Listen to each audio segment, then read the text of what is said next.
Bismillahirrahmanirrahim. Elhamdülillah ve salatu ve selamu ala Resulillah. Ta'limur raculi ahlahu qawlu Aliyin radıyallahu anhu fi tefsiri Qu anfusakum ve ahlikum nara. Allah Teala adamlardı iki türlü, iki cüp kılıp yaratkan. Adamlar erkek, jana ayallar bolup ekiye bölünөт. Jana har birine Allah Teala жоопкерчилик жүктөгөн. Ошол жоопкерчиликтерди аткаруу менен адам баласы дүйнөдө да акыретте да бактылуу болот. Адамдар эркектерге Аллах Таала Кур'ан-ы Каримде жоопкерчилигинин жарымын баяндаган. Аллах Таала айтат: "Ва алал маулуди лаху ризкухунна ва кисватухунна." Атага үй бүлөнү каржылоо, кийим кечеси жана азык оокаты камсыздап берүү милдет дейт Аллах Таала. Бул бир милдет. Жана жалпы эркекке жүктөлгөн милдеттин жарымы. Бирок Аллах кечирсин, бүгүнкү күндө эркектер бардыгыбыз ушул эле бөлүү менен алек болуп калдык.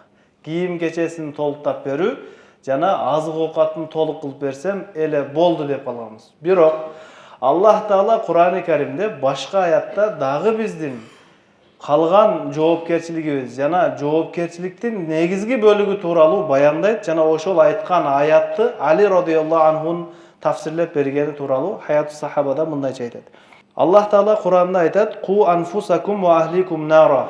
Силер өзүңөрдү жана үй бүлөңөрдү тозоктон сактап калгыла деп Кур'ан-ы Каримде ушул эркектерге кайрылып Аллах Таала буйруп атат.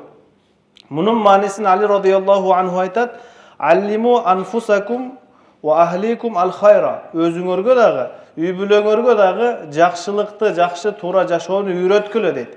Ошондо силер тозоктон сактанууга мүмкүнчүлүк болот дейт.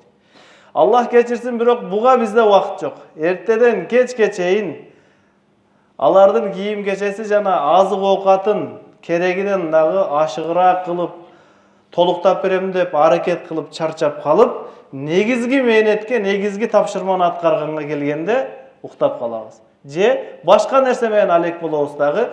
Биздин тарбия кылган балдарыбыз анан биз көңүлдөгүдөй чыкпай калганда анан айтабыз: "Ушун мен туура эмес тарбия бердим окшойт. Ошол үчүн балдарым ушундай болуп атат." Сиз туура эмес тарбия берген жоксуз. Сиз такыр эле тарбия берген жоксуз.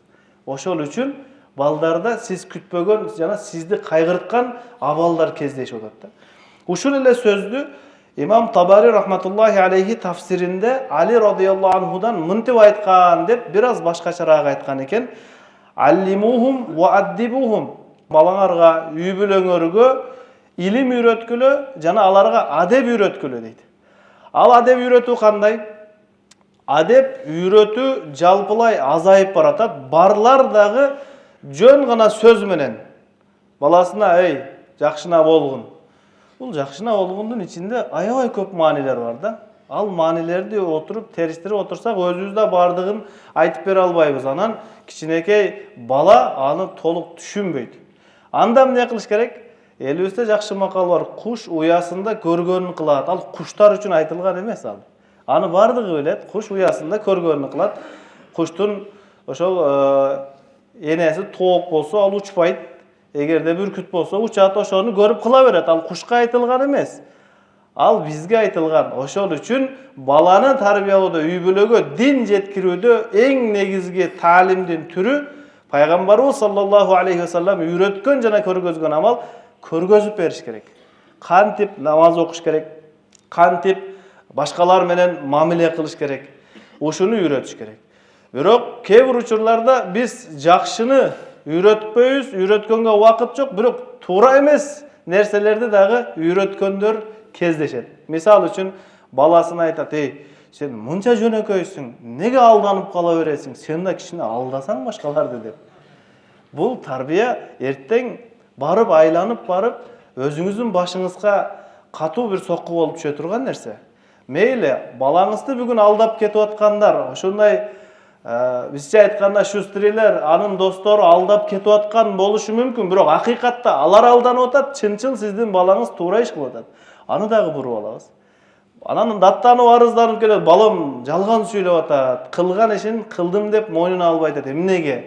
деп айлана чөйрөдөн, анын окуган мектебинен жана башка жерлерден Biz izildep, dalillerin izdep görüyoruz. Al da toora emес. Emnege?